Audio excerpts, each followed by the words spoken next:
ಅನುಭಾವರಾದಂತಹ ಶ್ರೀಪಾದರಾಜರ ಮುಳುಬಾಗಿಲಲ್ಲಿ ಅವರ ವೃಂದಾವನ ಇದೆ. ಆ ಮಹಾನುಭಾವರ ಪುಣ್ಯ ದಿವಸ. ಅದೇ ರೀತಿಯಾಗಿ ಸತ್ಯಾಭಿನವ ತೀರ್ಥ ಶ್ರೀಪಾದಂಗಳವರ ಪುಣ್ಯ ದಿವಸ. ನಾಚಿಯಾರ ಕೋಯಿಲ್ ಅಂತ ಕುಂಭಕೋಣದ ಹತ್ತಿರ ಒಂದು ಸಣ್ಣ ಗ್ರಾಮ, ಆದರೆ ಬಹಳ ದೊಡ್ಡ ಪ್ರಾಚೀನವಾಗಿರತಕ್ಕಂತಹ ದೇವಸ್ಥಾನ, ಋಷಿಗಳ ತಪೋಭೂಮಿ. ಅಲ್ಲಿ ಋಷಿಗಳಿಗೆ ಪ್ರತ್ಯಕ್ಷನಾಗಿ ಪರಮಾತ್ಮ ಲಕ್ಷ್ಮೀದೇವಿ ಬಂದಿದ್ದಾರೆ. ಆ ದೇವಸ್ಥಾನದ ಎದುರಿನಲ್ಲಿ ಸತ್ಯಾಭಿನವ ತೀರ್ಥ ಶ್ರೀಪಾದಂಗಳವರ ಮೂಲ ವೃಂದಾವನ ಇದೆ. ಆ ಇಬ್ಬರು ಮಹನೀಯರ ಪುಣ್ಯ ದಿವಸ ಇವತ್ತು. ಯಾವ ರೀತಿಯಾಗಿ ಸ್ವಾಧ್ಯಾಯ ಪ್ರವಚನಗಳನ್ನ ಮಾಡಬೇಕು, ಗುರುಭಕ್ತಿಯನ್ನ ಮಾಡಬೇಕು, ಗುರುಭಕ್ತಿಯನ್ನ ಮಾಡಿದರೆ ಏನು ಫಲ, ಗುರುಗಳ ದ್ರೋಹ ಗುರುದ್ವೇಷ ಮಾಡಿದರೆ ಏನು ಫಲ ಅನ್ನೋದನ್ನ ಹಿಂದೆ ನೀವು ಸಾಕಷ್ಟು ಕೇಳಿದ್ರಿ.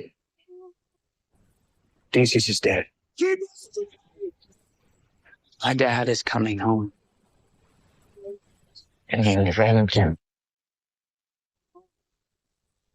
ಆ ವಿಧವಾದ ಗುರುಭಕ್ತಿಯನ್ನು ಹೇಗೆ ಮಾಡಬೇಕು ಅಂತ ಕಲಿಸಿಕೊಟ್ಟಂಥವರು, ಗುರುಭಕ್ತಿಯ ಫಲ ತಮಗೇನಾಗಿದೆ ಅಂತನ್ನುವುದನ್ನ ಪ್ರತ್ಯಕ್ಷವಾಗಿ ದೃಷ್ಟಾಂತದಿಂದ ತೋರಿಸಿದಂತಹ ಮಹಾನುಭಾವರು ಇವತ್ತಿನ ಕಥಾನಾಯಕ. ಹೀಗಾಗಿ ನಮ್ಮಲ್ಲೇನಾದರೂ ಗುರುಭಕ್ತಿ ಬರಬೇಕಾಗಿತ್ತು ಅಂದ್ರೆ, ಪಾಠ ಪ್ರವಚನದ ದೀಕ್ಷೆ ಬರಬೇಕಾಗಿತ್ತು ಅಂತಂದ್ರೆ, ಮಂತ್ರ ಜಪಗಳನ್ನ ಮಾಡಬೇಕು, ಅದರಿಂದ ನಮಗೆ ಸಿದ್ಧಿ ಬರ್ತದೆ, ಅದರಿಂದ ನಮ್ಮ ಉದ್ಧಾರ ಆಗತ್ತೆ. ಈ ಲೌಕಿಕವಾದ ಎಲ್ಲ ವಿಧವಾದ ಸಿದ್ಧಿಗಳನ್ನ ಮೀರಿ ನಿಲ್ಲುವ ಸಿದ್ಧಿ ಅದು ಮಂತ್ರ ಸಿದ್ಧಿ ಅನ್ನುವಂತಹ ಒಂದು ವಿಶ್ವಾಸ ನಮಗೆ ಬರಬೇಕಾಗಿದ್ರೆ ಈ ಮಹನೀಯರ ಚರಿತ್ರೆಗಳನ್ನು ನಾವು ಕೇಳಬೇಕು. ಶ್ರೀಪಾದರಾಜರು ಲಕ್ಷ್ಮೀನಾರಾಯಣ ಯತಿಗಳು ಅಂತ ಅವರ ನಿಜವಾದ ಹೆಸರು. ಶ್ರೀಪಾದರಾಜರ ಮಹಿಮೆಯನ್ನ ಎಷ್ಟು ಕೊಂಡಾಡಿದರೂ ಕಡಿಮೆ ಇದೆ. ಶ್ರೀಪಾದರಾಜರ ಬುದ್ಧಿವಂತಿಕೆ ಹೇಗಿತ್ತು ಅಂತ ಅವರ ಜೀವನ ಚರಿತ್ರೆಯಲ್ಲಿ ತಿಳಿಸ್ತಾರೆ.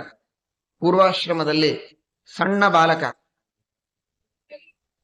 ಲಕ್ಷ್ಮೀನಾರಾಯಣ ಅಂತ ಹೆಸರು.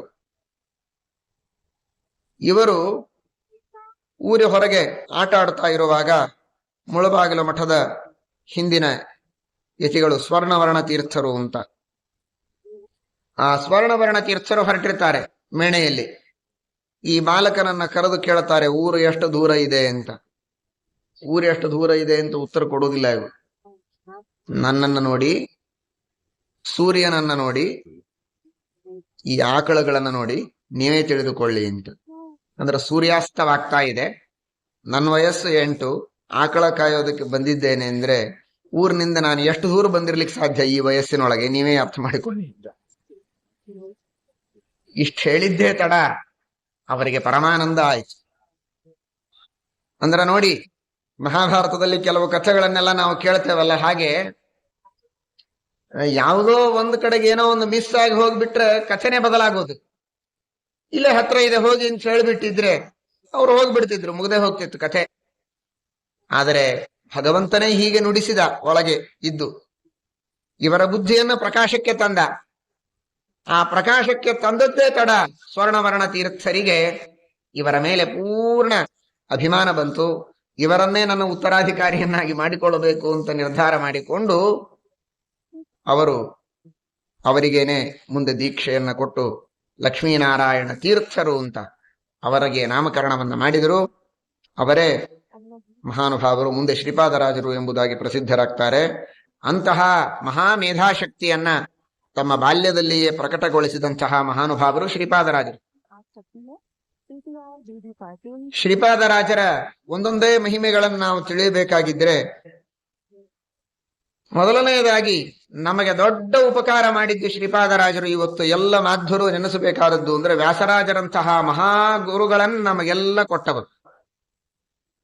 ನ್ಯಾಯಾಮೃತ, ಚಂದ್ರಿಕಾ, ತರ್ಕತಾಂಡವದಂತಹ ಅದ್ಭುತವಾದ ಗ್ರಂಥಗಳನ್ನ ರಚನೆ ಮಾಡಿದ ವ್ಯಾಸರಾಜರಂತಹ ಮಹಾನುಭಾವರನ್ನ ಶ್ರೀಪಾದರಾಜರು ಜಗತ್ತಿಗೆ ನೀಡಿದವರು.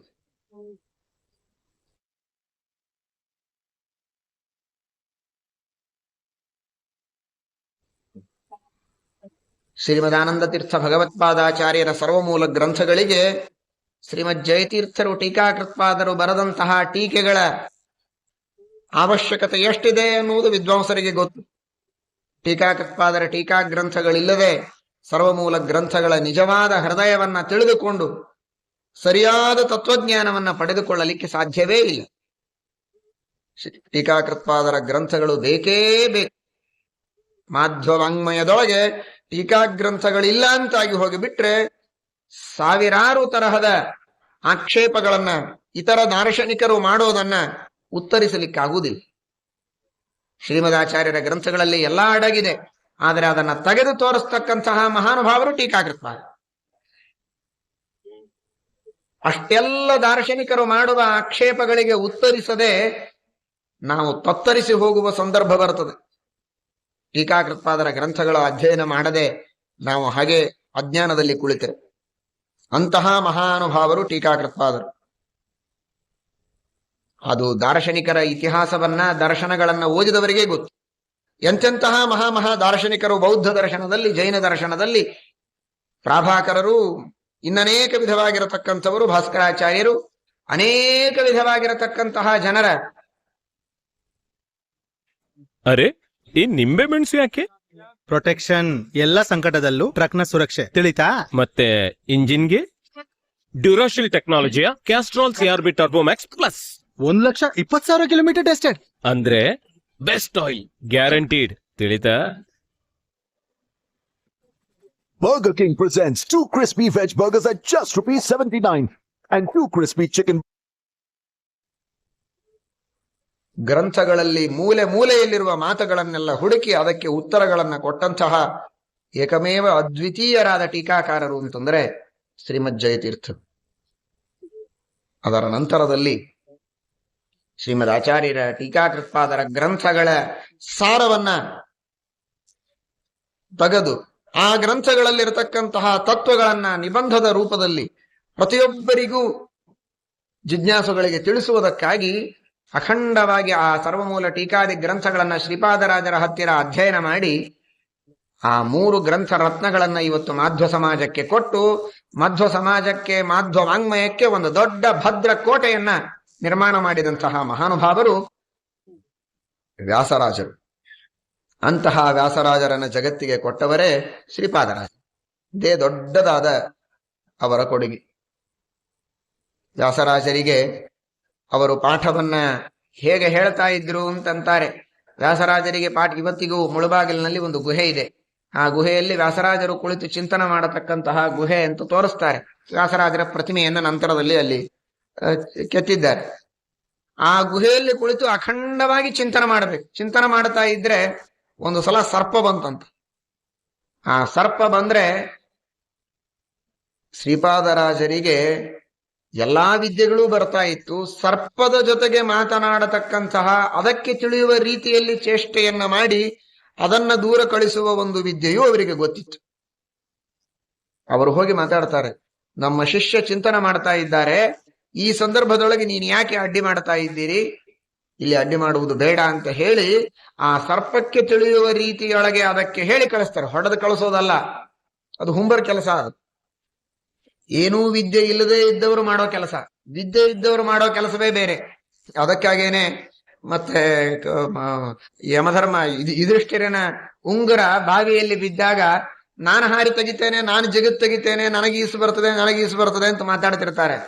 ಜಿಗಸ್ತ್ರ ಬಾಕ್ಯಾಂ ಭವತಾಂ ಪ್ರವೃತ್ತಿಂ ಅಂತ ಬೈತಾರೆ ದ್ರೋಣಾಚಾರ್ಯರು. ಹುಟ್ಟಿದ್ದು ಯಾವ ಕುಲದಲ್ಲಿ ನೀವು? ಕೌರವ ಕುಲದಲ್ಲಿ. ಎಂತೆಂತಹ ಶಸ್ತ್ರಾಸ್ತ್ರಗಳನ್ನ ಬಲ್ಲಂತಹ ಮಹಾ ಜ್ಞಾನಿಗಳು, ಭಾರಿ ಮತ್ತೆ ಧನುರ್ವಿದ್ಯಾ ಪಾರಂಗತರೆಲ್ಲ ನಿಮ್ಮ ಕುಲದಲ್ಲಿ ಆಗಿ ಹೋದ್ರು. ಅವರ ಕುಲದಲ್ಲಿ ಹುಟ್ಟಿ ಜಿಗದು ಹಾರಿ ಈಸಾಡಿ ತೆಗಿತೀನಿ ಅಂದ್ರೆ ಹಳ್ಳಿ ಹುಂಬರ ತೆಗಿತಾರೆ. ನಿಮ್ದೇನು ಶಾಣೆತನ? ಅಸ್ತ್ರವಿದ್ಯೆಯಿಂದ ತೆಗಿಬೇಕು. ನಾನು ತೆಗೆದು ತೋರಿಸ್ತೇನೆ ನೋಡಿ ಅಂತ ಹೇಳಿ ದ್ರೋಣಾಚಾರ್ಯರು ಮೊದಲು ಚಂಡನ ತೆಗೆದು ತೋರಿಸ್ತಾರೆ. ಆಮೇಲೆ ನನಗೆ ಊಟಕ್ಕೆ ಹಾಕುವ ಜವಾಬ್ದಾರಿಯನ್ನ ನೀವು ಯಾರಾದರೂ ತೆಗೆದುಕೊಳ್ಳೋದಾದ್ರೆ ಉಂಗುರವನ್ನು ತೆಗೆದುಕೊಡ್ತೇನೆ ಅಂತ ಉಂಗುರವನ್ನು ತೆಗೆದುಕೊಡ್ತಾರೆ. ಒಂದು ದರ್ಭ ಹಾಕಿ ಆ ದರ್ಭಕ್ಕೆ ಮತ್ತೊಂದು, ಆ ದರ್ಭಕ್ಕೆ ಮತ್ತೊಂದು, ಬರೀ ತಮ್ಮ ಮಂತ್ರದಿಂದ ಜೋಡಿಸ್ತಾರೆ. ಅಂಟಚ್ಚಿ ಜೋಡಿಸೋದಲ್ಲ. ಒಂದೊಂದು ದರ್ಭಕ್ಕೆ ನೀವು ಅಂಟಚ್ಚಿ ಆದ್ರೂ ಜೋಡಿಸಿ ತೋರಿಸ್ರಿ. ಒಂದ್ ದರ್ಭ ಬಾವಿ ಒಳಗೆ ಹೋಗುದು, ಇನ್ನೊಂದು ದರ್ಭ ಫೆವಿಕಾಲ್ ಹಚ್ಚಿ ಹೋಗಿರಿ, ಕರೆಕ್ಟ್ ಅದ್ರ ಮೇಲೆ ಬೀಳ್ಬೇಕು. ಅಷ್ಟು ಮಾಡಿದ್ರೆ ಪುಣ್ಯ. ಯಾರಿಗೂ ಸಾಧ್ಯ ಇದೆ? ಯಾರಿಗೂ ಸಾಧ್ಯ ಇಲ್ಲ. ಅಂಥದ್ದು ಯಾವ ಗಮ್ಮಲ್ಲ, ಏನೂ ಅಲ್ಲ. ಕೇವಲ ಮಂತ್ರದಿಂದ, ತಮ್ಮ ಸಾಮರ್ಥ್ಯದಿಂದ ದೇವತೆಗಳಿಗೆ ಪ್ರಾರ್ಥನೆಯನ್ನ ಮಾಡಿ ಆ ಮಂತ್ರ ಬಲದಿಂದ, ಮಂತ್ರಸಿದ್ಧಿಯಿಂದ ಆ ಒಂದೊಂದಕ್ಕೆ ಜೋಡಿಸಿ ಇದನ್ನ ತೆಗೆದುಕೊಡ್ತಾರೆ, ಅಂಗುಲೀಕವನ್ನ. ಹೀಗಿರ್ಬೇಕು ನಿಮ್ಮ ಅಸ್ತ್ರವಿದ್ಯೆ ಅಂತ ಹೇಳ್ತಾರೆ. ಹಾಗೆ ಹಾವು ಬಂತು ಅಂತ ಒಂದು 4 ಜನ ಶಿಷ್ಯರನ್ನ ಕಡಿಸಿ ಹೊಡೆದು ಓಡಿಸ್ಲಿಕ್ಕೆ ಬರ್ತಿತ್ತು. ಅದು ಜಗಸ್ತ್ರ ಬಾಹ್ಯಾಂ ಭವತಾಂ ಪ್ರವೃತ್ತಿಂ ಇದ್ದಾಗೆ ಅದು ಹುಂಬರು ಮಾಡೋ ಕೆಲಸ, ಜ್ಞಾನಿಗಳು ಮಾಡೋ ಕೆಲಸ ಅಲ್ಲ. ಇವರು ಮಾಡಿದ್ದು ಕೇವಲ ತಮ್ಮ ವಿದ್ಯೆಯನ್ನು ಉಪಯೋಗಿಸಿ, ನೀನು ಹೀಗೆ ವಿಘ್ನ ಮಾಡಬೇಡ, ಹೋಗು ಅಂತ ಆ ಸರ್ಪವನ್ನ ಕಳಿಸ್ತಾರೆ. ಸರ್ಪಾದಿ ತಿರ್ಯಗ್ಭಾಷಾ ವೇದಿನೇ ನಮಃ ಅಂತ ಆ ಶ್ರೀಪಾದರಾಜರನ್ನ ಕೊಂಡಾಡುವಾಗ ಈ ರೀತಿಯಾಗಿ ಹೇಳ್ತಾರೆ. ಆ ಸರ್ಪದ ಭಾಷೆಯನ್ನೂ ತಿಳಿದ ಮಹಾನುಭಾವರಾಗಿದ್ರು ಶ್ರೀಪಾದರಾಜರು. ವ್ಯಾಸರಾಜರಿಗೆ ಬಂದಂತಹ ಆ ಸರ್ಪವನ್ನ ದೂರ ಸರಿಸ್ತಾರೆ. ಈ ರೀತಿಯಾಗಿ ಅತ್ಯಂತ ಏಕಾಗ್ರವಾಗಿ ಮತ್ತೆ ಅಧ್ಯಯನ ಮಾಡಿ ವ್ಯಾಸರಾಜರು ಇಡೀ ಜಗತ್ತಿಗೆ ಮತ್ತೆ 3 ಗ್ರಂಥಗಳನ್ನ ಕೊಡುಗೆಯಾಗಿ ಕೊಟ್ಟಿದ್ದಾರೆ. ವ್ಯಾಸರಾಜರು ತಾವು ಅನೇಕ ದಿಗ್ದೇಶಗಳಿಗೆ ಹೋಗಿ ವಾಕ್ಯಾರ್ಥ ಮಾಡಿ ಬರ್ತಾರೆ. ಆ ಎಲ್ಲ ಪ್ರಾಂತಗಳಿಗೆ ಹೋಗಿ ವಾಕ್ಯಾರ್ಥವನ್ನ ಮಾಡಿ ಬಂದಾಗ, ಮಥುರಾ ಅಂಗವಂಗಾದಿಗಳಿಗೆಲ್ಲ ಹೋಗಿ ವಾಕ್ಯಾರ್ಥ ಮಾಡಿ ಬಂದ ಮೇಲೆ ಅಲ್ಲಿರತಕ್ಕಂತಹ ಕೆಲವು ಭಾರಿ ಭಾರಿ ವಿದ್ವಾಂಸರು, ಅದರೊಳಗೆ ಪಕ್ಷಧರ ಮಿಶ್ರ ಅಂತ ಅತ್ಯಂತ ಪ್ರಧಾನ ವಿದ್ವಾಂಸರಲ್ಲಿ ಜಟ್ಟಿ ಇದ್ದ ಹಾಗೆ, ತರ್ಕಶಾಸ್ತ್ರದಲ್ಲಿ ಪಕ್ಷಧರ ಮಿಶ್ರರಿಗೆ ಭಾರಿ ದೊಡ್ಡ ಸ್ಥಾನ ಇದೆ. ಅಂತಹ ಬಹಳ ದೊಡ್ಡ ಘನ ವಿದ್ವಾಂಸರು, ಅವರಿಗೆ ಸಮಾನರು ಯಾರಿಲ್ಲ ಅಂತನ್ನೋ ಹಾಗೆ ಆ ದೇಶದಲ್ಲಿ ಖ್ಯಾತಿ ಇತ್ತು. ಅಂಥವರ ಜೊತೆಗೂ ವಾಕ್ಯಾರ್ಥ ಮಾಡಿ ಅವರನ್ನೂ ಸೋಲಿಸಿ ವ್ಯಾಸರಾಜರು ಮತ್ತೆ ಜಯಪತ್ರವನ್ನ ಸ್ವೀಕಾರ ಮಾಡ್ತಾರೆ. ಆಗ ಆ ಎಲ್ಲಾ ಭಾರಿ ಭಾರಿ ಜನ, ಪಕ್ಷಧರ ಮಿಶ್ರ ಹಾಗೂ ಇನ್ನನೇಕ ವಿಧವಾಗಿರತಕ್ಕಂತಹ ವಿದ್ವಾಂಸರು ಅವರೆಲ್ಲ ಸೇರಿ ಮುಳುಬಾಗಿಲಿಗೆ ಬರ್ತಾರೆ. ಮುಳುಬಾಗಿಲಿಗೆ ಬರ್ತಾ ಇದ್ರೆ ಶ್ರೀಪಾದರಾಜರಿಗೆ ವಾರ್ತೆ ಬಂತು, ಹೀಗೆ ಬರ್ತಾ ಇದ್ದಾರೆ ಅಂತ. ಬರ್ತಾ ಇದ್ದಾರೆ ಅಂದ್ರೆ ಅವರ ಪ್ರಸಿದ್ಧಿ ಎಲ್ಲಾ ಕಡೆಗೆ ಇದ್ದೇ ಇತ್ತು, ಮಹಾವಿದ್ವಾಂಸರು ಅಂತ. ವಾಕ್ಯಾರ್ಥಕ್ಕೆ ಬರ್ತಾರೆ ಅಂತ ಹೇಳಿ, ಸರಿ ಹಾಗಾದ್ರೆ ಎಲ್ಲ ಪೀಠ ಅಲಂಕಾರ ಎಲ್ಲ ಮಾಡಿ ಚೆನ್ನಾಗಿ ಸಿದ್ಧ ಮಾಡ್ರಿ, ವಾಕ್ಯಾರ್ಥಕ್ಕೆ ತಯಾರಾಗೋಣ ಅಂತ ಹೇಳಿ ಇವರು ಕುಳಿತರೆ, ಅವರು ಬಂದ ತಕ್ಷಣ ವಾಕ್ಯಾರ್ಥ ಆಗ್ಬೇಕು, ಯಾವ ವಿಷಯದಲ್ಲಿ ಚರ್ಚೆ ಮಾಡೋಣ ಏನು ಅಂತ ಶ್ರೀಪಾದರಾಜರು ಕೇಳಿದ್ರು. ಅವರು ಹೇಳಿದ್ರು, ಸರ್ವಥಾ ನಾವು ವಾಕ್ಯಾರ್ಥ ಮಾಡುವುದಕ್ಕೆ ಬಂದದ್ದಲ್ಲ. ನಾವು ಬಂದದ್ದು ಯಾಕೆ ಅಂದ್ರೆ, ನಿಮ್ಮ ಶಿಷ್ಯರು ವ್ಯಾಸರಾಜರು ಆ ದೇಶಗಳಲ್ಲೆಲ್ಲ ಬಂದು ಸಂಚಾರ ಮಾಡಿ ನಮ್ಮನ್ನೆಲ್ಲ ವಾದದಲ್ಲಿ ಸೋಲಿಸಿದರು. ಇಂತಹ ಚಿಕ್ಕ ವಯಸ್ಸಿನಲ್ಲಿ ಇವರನ್ನ ತಯಾರು ಮಾಡಿರತಕ್ಕಂತಹ ಗುರುಗಳ ಹೇಗಿರಬಹುದು ಅಂತ ನೋಡ್ಕೊಂಡು ಹೋಗೋಣ ಅಂತ ಬಂದಿದ್ದೇವೆ, ನೀವು ವಾಕ್ಯಾರ್ಥಕ್ಕೆ ಎಬ್ಬಿಸ್ಬೇಡ್ರಿ ನಮ್ಮನ್ನ ಅಂತ ಹೇಳಿದ್ರು. ಆಗ ಅವರು ಹೇಳ್ತಾರೆ, ಯದಧೀತಂ ತದಧೀತಂ